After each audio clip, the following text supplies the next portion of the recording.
This is the Comedy Insider Podcast. I'm Scott Dickers. For a time, Julia Sweeney was the best thing Saturday Night Live had going with her breakout character, Pat. Since then, she's had a career as a writer and unwitting celebrity spokesperson for atheism. Julia, you got started at the Groundlings. Yes. And it was kind of a sudden beginning to your career in comedy, right? Or was there any dabblings in comedy prior? I was in a sorority, which was a huge mistake. It was so terrible. I actually quit. But I was in a sorority for 2 years in college. Delta Gamma. They still send me their Delta Gamma monthly newsletter. It doesn't matter if you quit. No, can't quit. And I did their rush. They had a rush week, and I got up and emceed it and realized that everyone was laughing at everything I was saying. And that was a big shock. That's the first time you'd ever had an inkling? Yeah. I still didn't think of myself as funny, or I would certainly not consider myself, consider going into comedy. I just thought it was interesting that I could make those particular sorority girls laugh so hard. And I don't even remember what I was talking about. But I just remember that feeling of being on stage and holding a mic and people laughing. That was the first time. Wow, what do you suppose it was? Just like your attitude, your timing? I don't know. I'm not really sure. I think I was talking about... I know I wasn't talking trash about other girls that weren't there or anything like that. Because that was a big part of what they thought was funny that made me uncomfortable. And even then, I just thought that the sorority sort of cultivated this nastiness in women that's not very good for anybody. But anyway... Were you making stuff up, or was it a prepared... No, I forget. I think... You know what? I actually have no idea what it was. I just remember standing there holding the mic and getting a laugh. That's all I remember. And it was a very powerful feeling. But it wasn't so powerful that I thought, I'm changing my life. Well, not one of those moments? Just a little realization. So before that, growing up, did you have a sort of funny role in the family or amongst your friends or anything like that? Yeah. But I didn't. It's so funny. I'm sure if I was growing up now, people know about careers in show business so much better. Or maybe I would be as oblivious as I am now. But it wasn't really on the radar. Yeah, I thought I was really funny, but I didn't know if I was funnier than other people. To me, to go into a career, you'd have to be really funny. Professionally funny. So I just thought I was...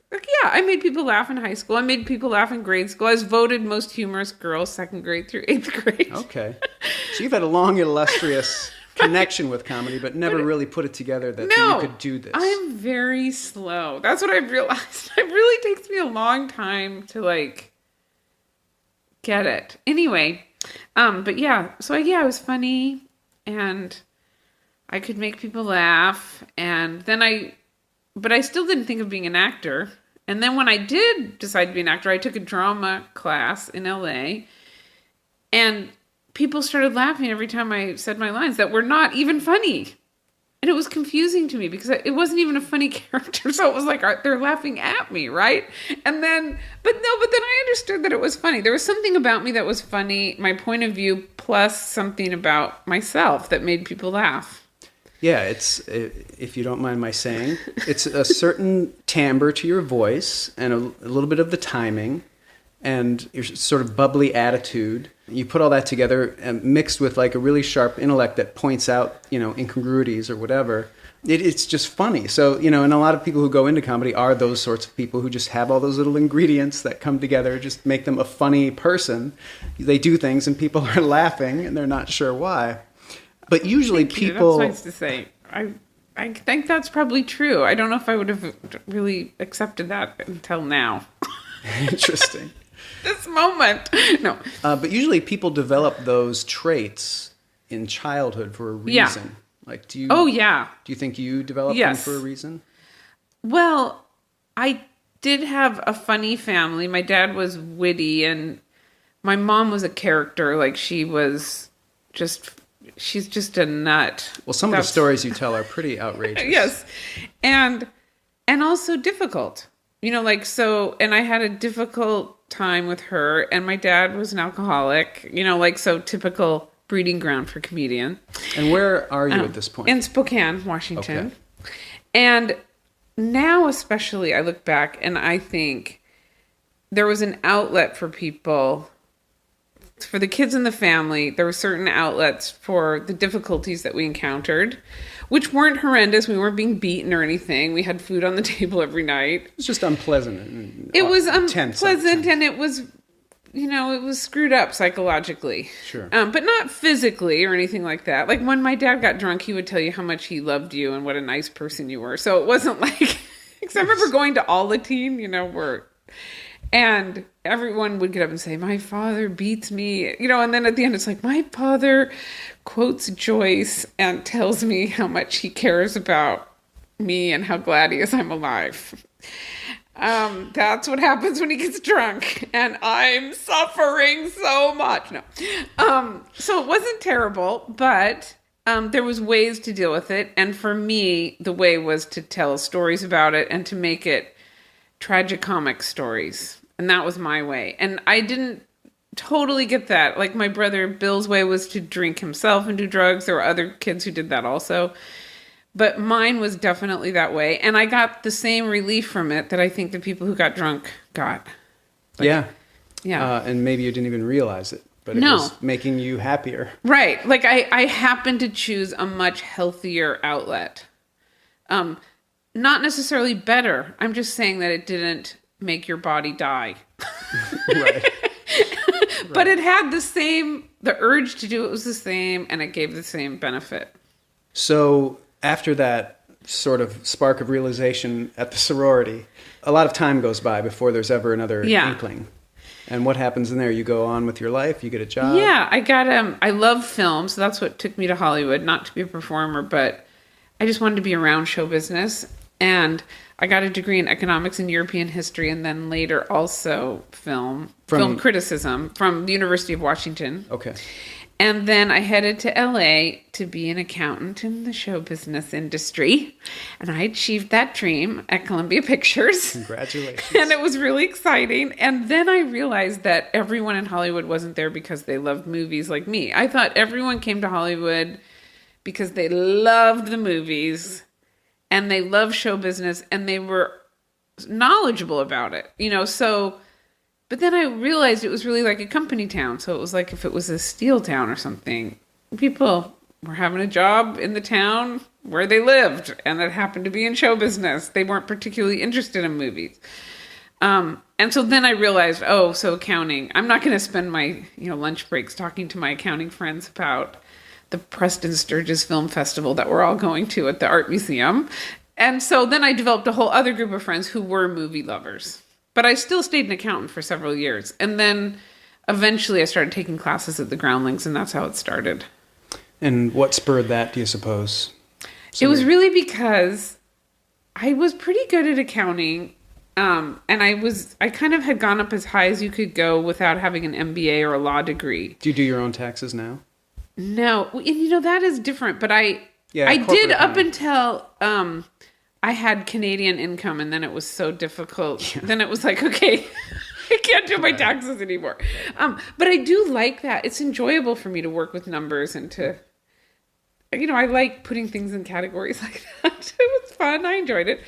But my boss said you really should get a law degree or an MBA, and that Columbia Pictures would even pay for part of it. They had like a night thing. And I was young. I was like 25, 26. And so that was like a real big compliment. And it seemed like something that I should do, But this was the problem. I didn't really like it. And the whole idea that I would spend 3 years or so getting another degree so that I could do better in a field that I just didn't care about. So there was that. And then the 2 weeks vacation a year, I couldn't take it. I don't know how people do it, because my whole family was in Seattle and Spokane in Washington State. And I only had 2 weeks a year to go see them. And then I can't go anywhere else. And I just remember that was like, I couldn't handle it. Like, it was like, no, I can't have to be somewhere for 50 weeks a year from 9 to 5. I am physically incapable of committing to that. Like, I just can't. So that was a big problem. And then I didn't like it. And then I read a review of the Groundlings in the paper, and it said they taught classes to non-professionals. So I thought, I can be an accountant and take it improv. But were you seeing it as an out? Or like if I No. do this, I might transition to a different No. career. Well, when I saw that ad, I just thought, oh, that would be an interesting thing to do. But you didn't have another solution for your... No, but I job had flirted to a little satisfy. bit with acting. Like, I had actually thought about it in college and even started a drama class, which I ended up not liking. It was way too touchy-feely for me. And so there was some part of me that liked performing or knew that I had a knack for performing, but I wasn't sure how much of a knack I had, And so then I took the classes at the Groundlings, and then I immediately had a life focus. Like, it was like, oh, it's so relaxing to know what you want. Like, that is a beautiful thing. Yes. That's a beautiful thing. Like, it was such a relief, like, knowing your life's work, even though that could be in many permutations and has been, was a huge relief. Like, I always think that with people. Find out what you want to do. Like, it doesn't have to be exactly, but just the area you're interested in. That's a huge relief. How soon did that happen there? Was it during classes or after? It was pretty close to the beginning. Yeah. Actually, I had this guy, Randy, my teacher, who was still a good friend. I saw him over Christmas. And it was just such a different from being in the accounting world. And he was so funny, and the only kind of acting I'd trade out was this serious, like, let's sit and pretend you're an orange in a university acting class. Like, I didn't know that there were just funny people who laughed and you could get on stage and be goofy, and that there was a systematic way of understanding how to be funny. There were rules, like, I had no idea. And it was just, I know in that first class that I took, I missed 4 classes out of 12, and I almost flunked simply for that, because I would drive to the class and it was so powerful I couldn't get out of the car to go into the classroom because it was too much. Wow. It was too powerful to come up against this thing I liked that much. Wow. And were you a stellar student in that first class? No, in fact, I did flunk. I mean, at the end, end, Randy said, I think you should repeat. And then he made this case. He said, I think you're pretty good. And if you repeat, you're going to be one of the better ones in the class. And that's going to change your life to be one of the better ones. Like, right now, you're not one of the better ones. But you could be. And that's going to give you a lot of confidence. And he was right. And then my second teacher was Phil Hartman. So then that changed my life again, because he was just another kind of dynamic, creative person. I hadn't been exposed to anyone like him before. Good teacher as well. Unbelievable teacher. Like, there's some people really who know how to explain what they do, and he's one of those people. Great. Yeah. So you become one of the better students in the class, in his class. Yes. And you still have your job, obviously. Yes, I'm so still working at Columbia Pictures. Right.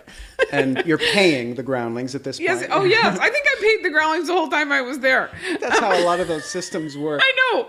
But so how does that transition into you performing them? How long do you take classes? It was a couple years. A couple of years? Okay. Maybe I was 24 when I started, 25. Is that a pretty fast track in the Groundlings? It seems fast. Not if you're taking one after the other, although I repeated. Right. But I would say in 2 years I was in the Sunday company, which is like their farm team for the main company. And then I spent a year there, and they had a system then. I'm not sure what it is now, but you were in the Sunday company for 1 year, and on the date of your 1 year anniversary, you were either put into the main company or you were out. Now I think then afterwards you could stay in the Sunday company until they decided. But at that time it was like this yay or nay decision. And but already when I was in the Sunday company, I knew that it was my life's work. And I knew I was good at it too. Like, it was completely, I had no fears. Like, now when I look back, I had no fears about getting into the main company. I knew I was one of the better ones. I was already writing plays. I already produced a play there. Like, I was completely integrated. Were you getting positive feedback from the other people in the group and the audience and everything? Yeah. And it sounded like you were really self-confident also. You just had all pistons blazing. Well, yeah, where is that girl?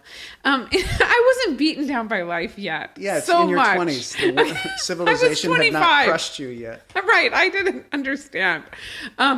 Yeah, I was like a pea in a pod. All my best friends were the people who worked there. I was there every single minute.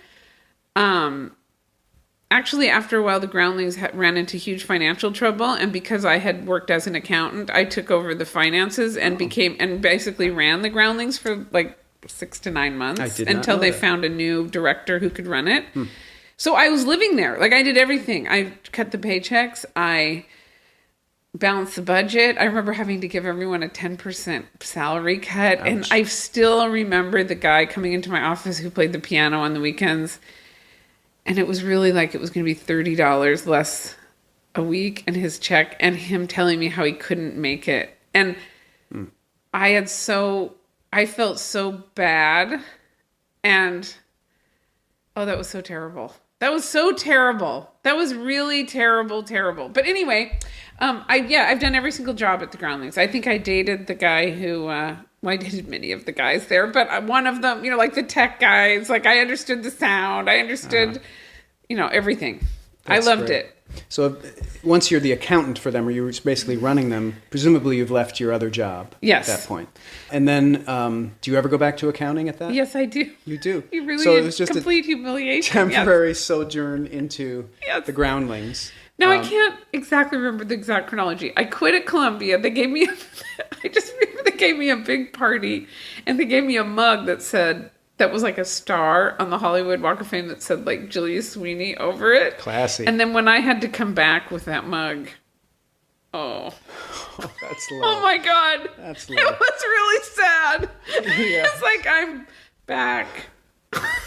I guess I'm just drinking out of the star on the Walk of Fame, not being it.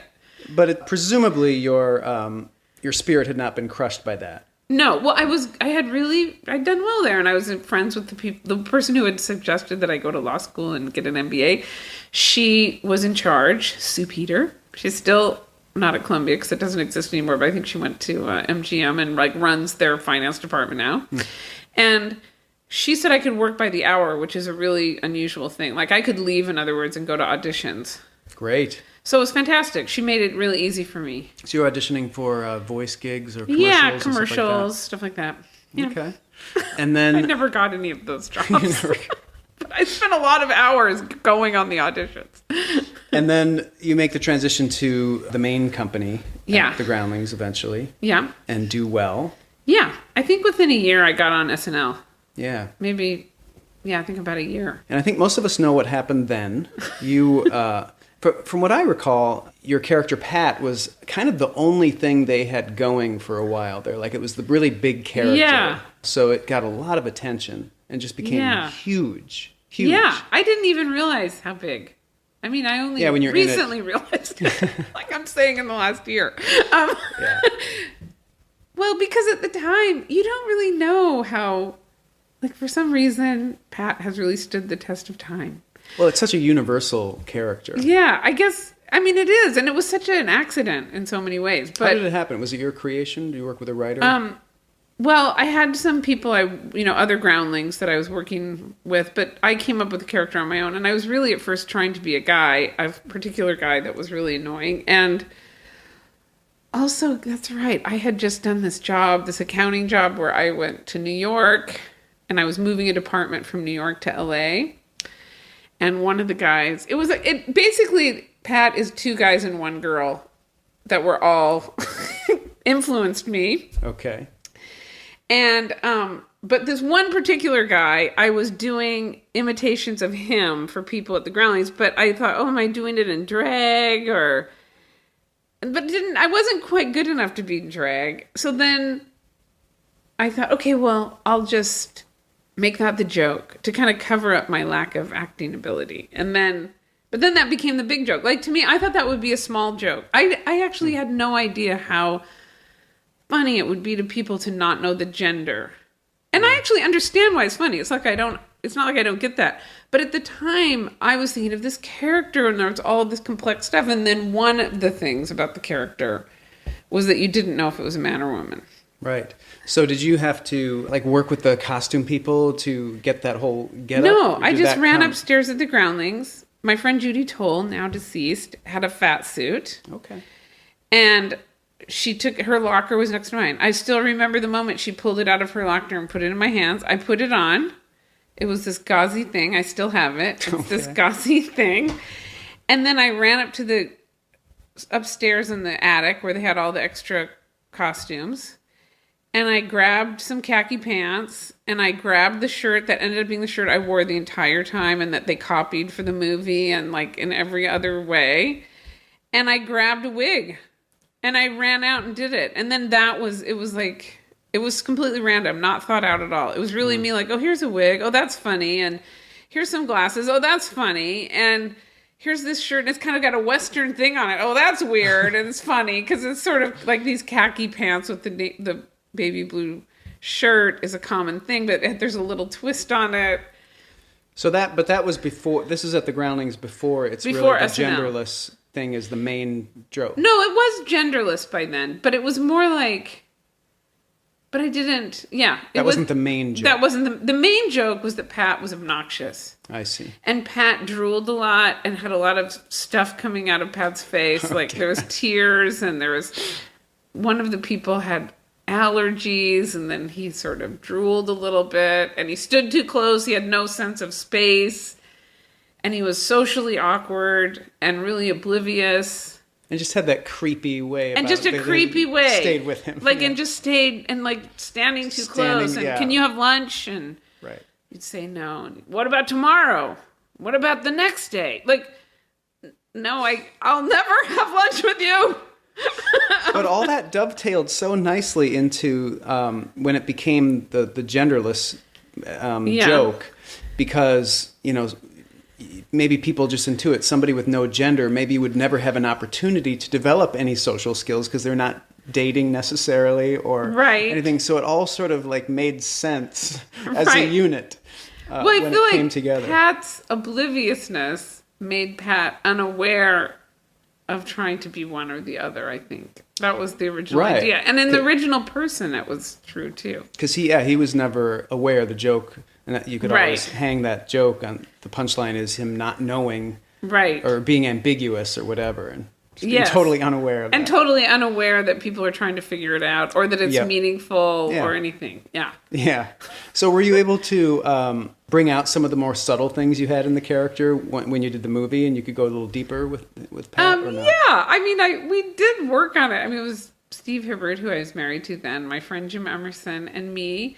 And we just loved Pat's obliviousness. That was our favorite part of. We kind of had to come up with the sex jokes, but just like Pat taking advantage of other people and not understanding and not really listening, all those things were really funny to us. So we explored that.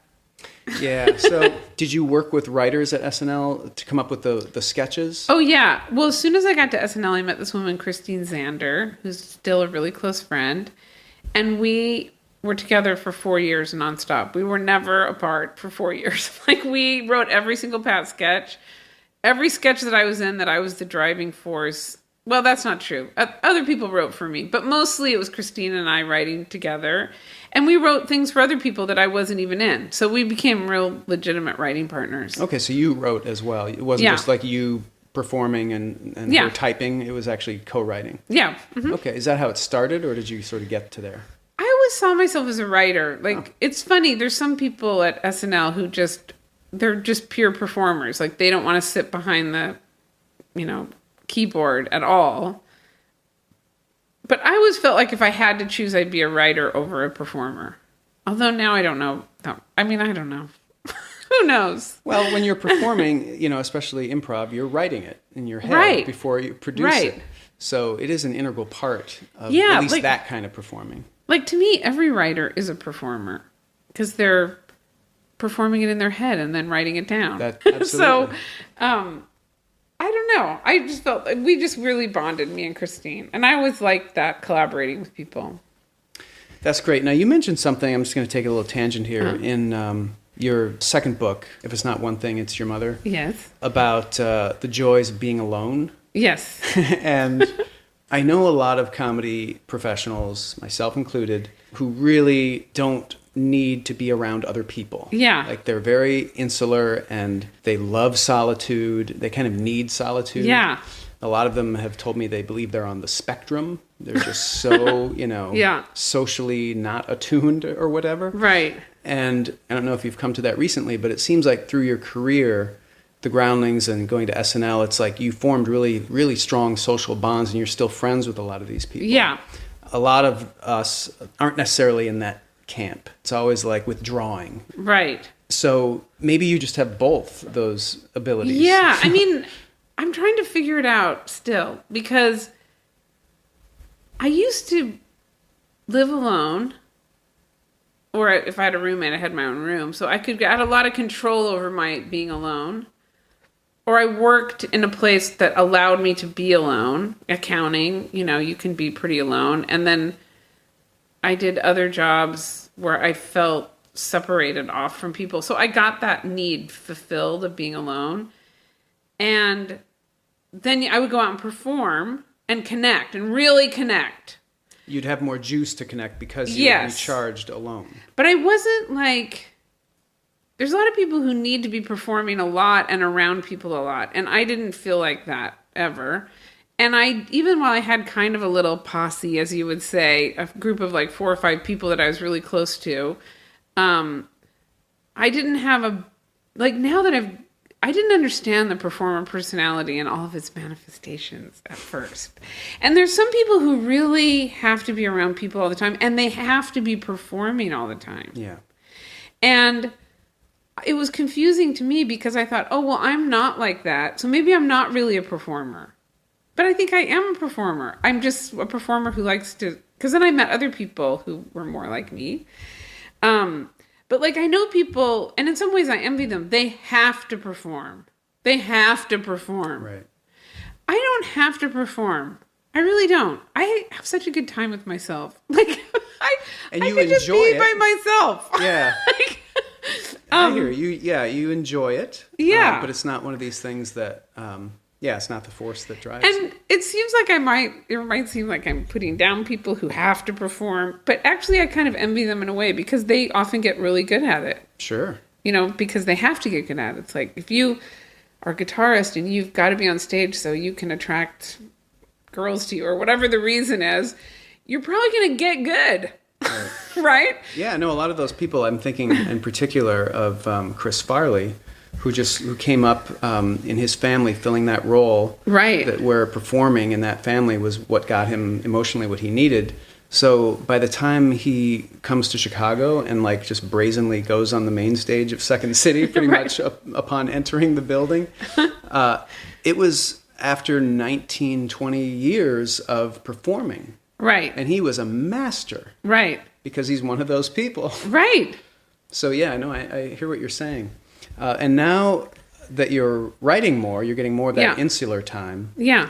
It's fun to hear you once in a while on NPR and a TED Talk where you do get to perform. But do you ever get the opportunity to perform characters, or do you miss that or want to do that? No, and I really miss it. I really miss it. But I have to say, family really gets in the way. Of course, I'm glad I have a family. I had a huge drive to create my own family. Like, I was unstoppable, and I did a lot of it. Work. Yeah. Yeah, I adopted my daughter. I met my husband. I moved here. But it also takes a lot out of me. Like, it's a lot of interacting. And so the whole idea that I would go from all the interacting I have to do in my home now, and then go and be on stage and interact with a lot of other people, like, it's too much. But I guess in my mind, when Mulan goes to college, or when she graduates from high school, this is your daughter. I've started adjusted. I used to say when she goes to college, and now I say when she graduates from high school. I don't want to put any pressure on her. She can do what she wants. Then I think I can go back to it, because then I think I'll have the energy to do it. And it's not like she takes an inordinate amount of energy. I think it's more me. Like it's weird. It's like having a family is enough interacting for me. Yeah, no, I hear what you're saying. And even though it seems like you're primarily a writer now, so you work at home by yourself. Right. But even just like evenings and weekends and mornings takes a lot out of you. It does. Yeah, it really does. I mean, I'm not complaining. It really does. And yeah, I do. But I do like the writing. And I do get, like right now, Mulan's at school. My husband's at work. I'm at home alone. It's fantastic. It is fantastic to be alone. Let's talk about your writing for a bit, because Okay. I find your journey into prose writing really interesting. So you wrote sketches on SNL. It seems like that was sort of the first writing that you did. Yeah. And then you worked on the movie. Right. It's Pat. And then did you start doing commentaries or start writing prose at that point? No. Or how did you get into writing? That was like a backwards essays? way too, because of God Said Ha. So I left SNL. The Pat movie came out. It was a big flop. And the same weekend that it was a huge flop, my brother was diagnosed with stage 4 non-Hodgkin's lymphoma, like really serious, no insurance. And my whole world was, partly, I have to say, it was kind of a relief, because it was like I was so feeling sorry for myself about the movie bombing so badly. But then it was like, oh, here's another thing to feel really bad about. That's so big, you're not even going to care about the movie anymore. Yeah. So I started kind of taking care of Michael. I brought him. He was diagnosed in New York on a trip with a friend. He passed out at a restaurant, and they took him to emergency and diagnosed him. Yeah, it was terrible. He came to LA where he lived, but I moved him in with me, and then I took care of him. And that's when I started performing, just telling the story of my brother being sick at the Uncabaret on Sunday nights, which is this sort of little alternative comedy club in LA. And then it wasn't until, and that was just extemporaneous. Like I barely made notes. I just got up on stage every week and talked about what had happened that week with my brother, and my parents had moved in with me, and the whole family was up in arms, and he was deteriorating. And then it wasn't, and then I was diagnosed with cancer, so it was just like this terrible year. And then my brother passed away, and then it wasn't until I started trying to figure out how to get my career back again. Like I was thinking, okay, I'll perform all these stories, and casting directors will see it, and they'll start casting me again, because I had really dropped out of the whole thing, show business. And then people liked what I was saying so much, they were like, oh, this is what you should do. You should do a one-person show. And then I resisted that, but then I decided I would do it. And it was only then that I listened to myself on an audio tape and wrote down what I said. So it was like a real backwards way of coming at prose writing. Yeah. So what did you learn from that process? Like, did you detect technique in like how you were forming jokes when you were speaking off the cuff? As you were writing it down, did you sort of say, oh, that's cool, I see. Yeah.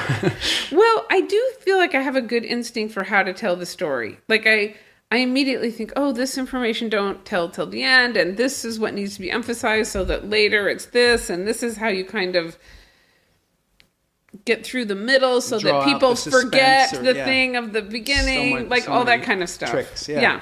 Great. So then you started writing that stuff. Yeah. And you produced the one-woman show. Yeah. God Said Ha. Yes. And how was that experience? That was really great. I mean, it was everything, because I was sad about my brother dying, but I kind of got to be with him every night on stage. That was really healing for me. It was terrifying because my parents saw it, and when I was first performing it, I never thought they would see it. So I felt really free. Like I felt like I was talking to a room full of friends, and then suddenly everyone could hear what I was saying. Were there jokes about them or the family? Oh yeah, in there. Okay. Yes, that's rough. And it was painful. Were they understanding? They were understanding. My mom actually was really great. So they like in some ways, my mom's own years. narcissism worked in her favor, because in some ways she didn't care what I was saying. Like that's what I learned. It's like, oh no, it's about her. That's all that she cares about. And I feel like that's such a mean thing to say, but she didn't. Like I actually took her in San Francisco before my parents saw the show. I took them to a cafe and I said, I'm going to read you all the parts of the show that might make you upset, and I just want you to have your reaction to my face, because I can't be performing this and thinking you're hearing it for the first time.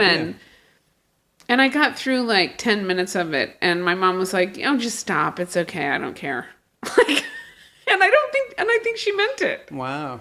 That was it? Yeah, and that was it. Wow. And then it's kind of like a blessing. It is a blessing. Move forward. And between my siblings and I, we understood that I had dressed up a lot of even what I was saying on stage, which might be compromised, was so polished up and cleaned up for the public already. Like, it was so, like, and I had another brother who would say, "Oh, she's okay with it because she knows what you could have said and you didn't." And it's true. I really did protect her while it made it seem like I was sort of taking advantage of her. Yeah, so I did not see your one-woman show, but I read your book, and I'm wondering if it was, the book came second? Yeah. And was it just a kind of a transcription of the show? Or was it was a little bit more, and embellished. It was more, a little bit more. Filled out maybe a little bit. twice as big as the show. Okay. Yeah. One thing I noticed about that book that I thought was really interesting was that it was written in a very conversational style. Yeah. Like you talking on the page. I know. And it's interesting to hear you tell the story of how you sort of got into writing. That. Well, I'm trying to change that. I was going to tell you that in your second book, it did not feel like that. Okay. It felt like a writer. It felt like, oh, that's good. it just wasn't conversational. It didn't sound like sort of nonchalant, off the cuff person talking to you that happens to be transcribed in writing. Right. So interesting to know that that's been a conscious because trajectory that you've been even on. though I like it, when people can do it well, the kind of conversational style, I think, I appreciate it. I mean, it's definitely a technique, and it's, some people are good at it. Yeah. But it gets really tiring. I don't think it can be very long when it's in that style. Like think of Anna Karenina in that style. Like you couldn't do it. And not like I'm Tolstoy or anything close to it, but I took you to mean the length. Appreciate good writing. And while I don't think I think I'm really like an 18-year-old who's decided they might want to be a writer, I still appreciate it, and I want to try to be as good as I can. And I just feel like the conversational style is just limited. Yeah, well, one of the problems with it I always see is cliches slip into it really easily. Right. And you seem to have solved that problem pretty well from that first book to your second book, because like I said, it just feels more writerly, and you don't see cliches. You know what I mean? Well, I know, but there are some. In fact, I read something, sneaking. and I try not to read the things, but I think I read something on Goodreads that it was like, she says, I can't remember what the phrase was, like, I counted 150 times she said something, the end of the day, or whatever. I don't remember what it was. Right. And then I was like, oh my God, I'm sure that's true. I'm sure that's true. But anyway, it's a process. Yes, it absolutely is. So, I mean, that is certainly one gift that your SNL experience gave you, was you're a name. And yes. So you can get a book published. Yes. And you can experiment, and you can try, try different things. And I'm excited to see what you come out with next. Are you working on something new now? I am, and I've been struggling with it for so long, and I'm just ready to throw it out the window. And in fact, I have thrown it out the window so many times, and then gone back out and gotten it out of the mud, and then rinsed it off. It's like I almost hate to talk about it because it's hard. That's painful. It's what so you have hard. to say about it is just a sigh. Oh God. I came up with this story. It started out as a movie idea. Is it a comic novel? Sort of? What is it? It is. No, it's a novel. It's a screenplay. First of all, it's a screenplay. Now it's a novel. Okay. And I'm hoping it becomes both. I hope when it grows up, it's a movie and a book. Apparently, it's a good way to get a movie made, to write a book. Well, except that I have, of course, as my agent jokes, the way that you cannot make any money from one or the other, for sure, in my new way of doing it, which is... I write the screenplay. I came up with this great idea that no one would do, except I think it will be really creatively satisfying if I can pull it off. Because it's just, the business doesn't go in this way. Okay, let's see if I can explain this in an interesting way. Okay, so first of all, I first came up with a movie idea, and the idea was inspired because I love this Turkish director, Nuri Bilge Ceylan, who's directed all these incredible Turkish movies. And it doesn't even matter. It could have been anybody, but it happened to be him. I was watching on extras on one of his movies. And he was saying, when I started out, I just tried to think of stories I could shoot in my house with my friends that were simple stories I could tell in my house. And that just made my head explode. And even though that's like, a lot of people do that, for some reason, him saying it meant something to me. Right. Okay. No, that was big. Clerks, that sort right. of Robert Rodriguez. Right. No, everyone. But for some reason, I needed Nuri to say it. It takes you a long time. Okay, so it takes me a long time. So I was like, oh, what could I shoot in my house? So I came up with a story about a couple, and they have twins, and their twins are graduating from high school, and the couple the husband's fallen in love with someone else, but nothing's happened. Like, it's a chaste affair. Like, it's just, yeah, but it could happen, and they're in a crisis about it. And it's over the whole week of graduating from high school, and the theme was, do you really need to stay married after your kids graduate from high school? Like, have you done your job? Like, if you become different enough people, can't you just say, we did it? Or is it so valuable that you have this common experience and all these common memories, and you created these people in the world, and that you probably won't meet, you're never going to meet anyone else that's going to have that kind of bond with you? Is it worth it to stick it out? That's the theme of it. And it was like a week-long discussion of this couple about whether they'd stay together. And I also wanted to put the wife in this position where she could leave the marriage scot-free, morally free, because he's fallen in love with someone else. Right. So she has this kind of get-out-of-jail-free card. Right. And she can decide to use it or not. Okay, so I thought, I can shoot that in my house. I immediately cast it with some friends that immediately said they would come and do it. And of course, I made the mistake of talking about it before I did it. And now I'm making that mistake again. And then I told the story, in detail to my editor at Simon Schuster, who I really bonded with. And she was encouraging me to write fiction. She said, I really think you can write fiction, and so does the guy who runs Simon Schuster. And while they weren't promising me a book deal, it was just flattering to have people of that caliber say that. So I suddenly had this idea.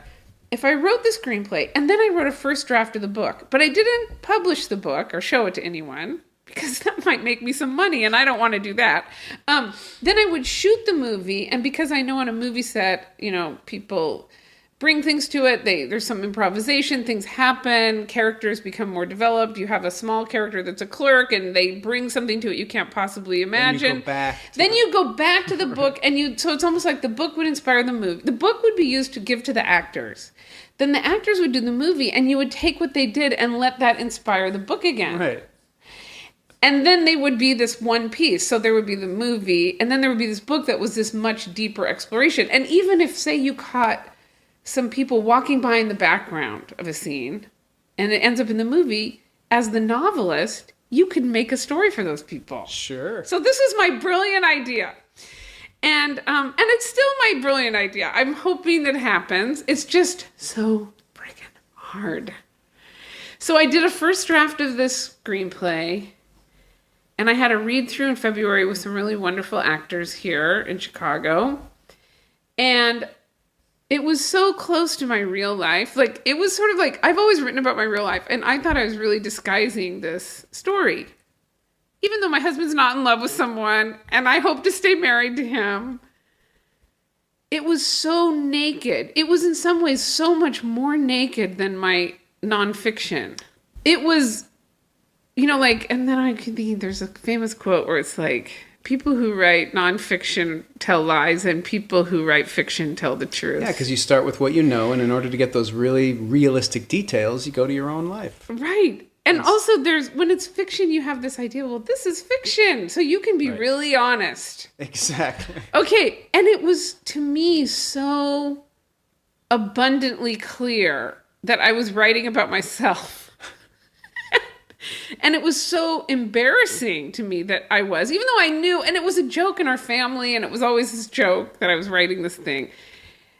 I just felt so confronted with the truth of it being so painfully honest, and needing a lot of work. Still needing a lot of work for the character arcs to work, and it was 140 pages, and that's crazy, and I had too many characters. And so I just had like a 2-month literal freak out. Like, maybe I can't write this, and maybe I can't do it. And now, just in the last few weeks, I've just thought, yes, I can do it. I can do it. So now I'm restructuring it. And I have a lot of research to do on it, too, because it's an interracial couple. See how it's not like me? Well, that's not,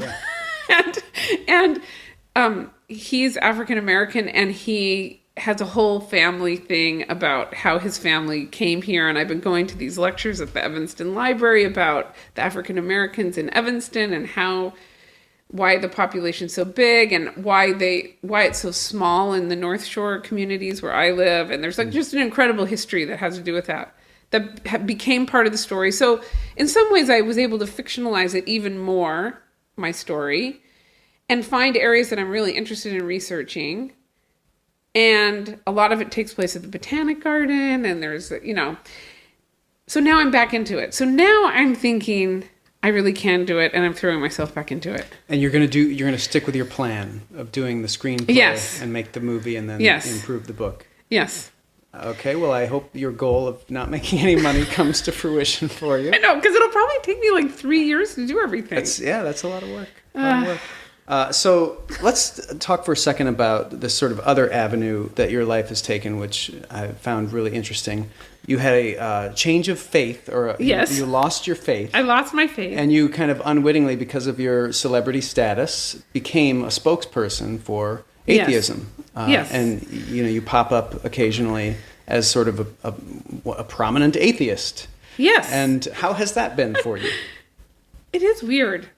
It is so funny because, it's because it was the most profound thing that ever happened to me, losing my faith. And that isn't because I was so religious before. It's just that I was vaguely religious. In some ways, being super religious, I feel like might have been easier to become an atheist. But being vaguely religious to being really convinced there is no God was some kind of crazy whiplash for me. It was just... I just thought, I guess everything happens for a reason. In fact, someone said that to me this morning. Maybe it's for a reason. And I was like, no. I mean, there are reasons, but they're just the reasons of why something happened. There's no big capital R reason. And so I went through this experience, and I went through a terrible breakup, and I had what I thought was a religious experience, and it was very healing, and I felt like God was with me, and I felt God's love, I was a believer, and it helped me, only positive. But then after a few months, I was like, what was that about? Like, why did that happen? And why did I feel so good? And is it real? So I started pursuing that question, and after about a year, I concluded that it was real in the sense that dopamine and all these things happened in my brain, but that it wasn't orchestrated by a higher power or being, and it was very profound. Okay, so then I thought, I'm going to write a monologue about it, because that is the most challenging thing you can do. Actually, this is helpful to say this, because I do think, what is the most challenging thing you can do? And I thought, okay, I'm going to write a monologue, and it's going to have no action. Everything's going to take place inside my head. It's just intellectual. It's an intellectual drama. Right. Right? And that's going to be really hard. What could be harder than that? Like, God said, I had all this action. My brother gets sick. My parents move in. Funny, funny, funny. Yeah. Sad, sad, sad. Oh my God, now I have cancer. Surprise. Oh my God, great sad. Reversals, my brother dies. Oh, but I live. Like that. Yeah. Is drama paradise. That like everything fits into the dramatic mold really clearly. But this deciding that I didn't think there was enough evidence to believe in God was completely intellectual. How would you write a riveting drama with that as the plot line? That seemed really hard. So that was really appealing to me. So so I worked on it for years. And you know what I found out? You really can't do it. I had to have some action. My original idea was that there would be no scenes between two people. It would just be like arguments or me in my head. Right. But you really do have to have scenes. Yeah. Like you really have to have tough. You have to have people. I mean, I haven't seen the new Pixar movie Inside Out, but it takes place inside somebody's head, and of course they had to create a real world. One of the characters in that world is the head that you go into. So that's how they got. Oh my God, I don't even know about that. Yeah, I can imagine that would be really hard. So that project never happened. You were never able to actually write that. Well, out. no, I did write it, but I had to put in scenes. Oh, and that and that became letting go of God. I get it. Okay, so that was my challenge I set for myself, and then I workshopped it for maybe 4 years. And then I finally came together. And that's probably the best thing I've ever done, letting go of God. Your one-woman show. That's the hardest I ever worked on something, and it turned out the best. Well, great. Yeah, I'm proud of it. If I'm really feeling low, I think at least I did that. Okay, so so I did that. And because of that, I became sort of a spokesperson for atheism. But that was before it was so popular to be atheist. You're on the cutting edge. Yes. And so it really wasn't like I'd have people say, you're just trying to get more fame. And it's like, no, actually, it was actually kind of risky. You know, like people, bad attention. Yeah, bad attention.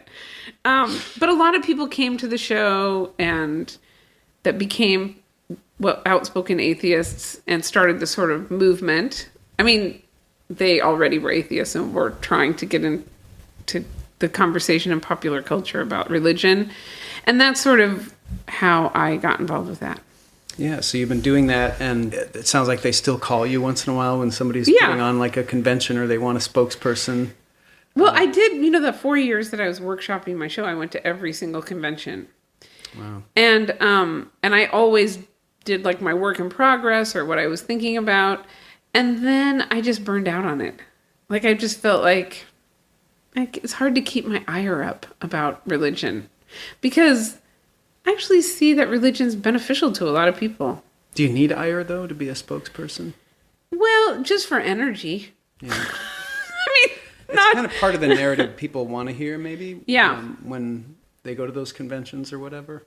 I know, because I feel like my message is always to people, stay in your religion. Just don't believe. Yeah, That's just not, keep the culture. And keep the culture and the rituals. If somebody asks you point blank, I think you have a moral obligation to tell them how you feel, the truth of it, unless they're pointing a gun at your head. And then you can just say anything. Yeah. But I think you have to say what you really feel. But I think... like I have people write me and say, my family prays at night. When I go home, they pray over the dinner. So what should I do? And my feeling is you pray with them because it isn't even about talking to God. It's about holding hands or being with your family and having a moment and appreciating the meal. But that is very at odds with most of the atheist messages that are really trying to get rid of religion. And I've gone up and back and I'm changing my mind about it all the time, but I'm more afraid about what happens when there is no religion. They don't think about that. When there's no religion, they think if there's no religion, everyone's just going to be a rational person who doesn't believe in mythology anymore. And that's not true. There's nationalism, there's tribalism. I mean, there's a lot of other things that I think are worse than religion that people could be. And that maybe the religion, the way we have it, of course, not fundamentalist religions, but the other more mainstream religions, keep that at bay and feed that part of people's psyche that needs that so that it's not open to some other even crazier idea. Calms them down. Right, it calms them down. So anyway, my message isn't the same as theirs. Well, but does it need to be? They like having you there. And one good thing that you bring to, like, say, a panel at a convention, and I think probably why a lot of people ask you to go to those things, is because you bring a sense of humor. You're funny, and you're a good performer. And most of the other spokespeople are pretty dour. It is true. The atheists seem to draw a lot of dour people. Yeah. It is true. Just kind of a grumpy demographic. They're very grumpy. Yeah. Yeah. Well, Julia, it's been great talking with you. Oh, thank you. Thank you for having me.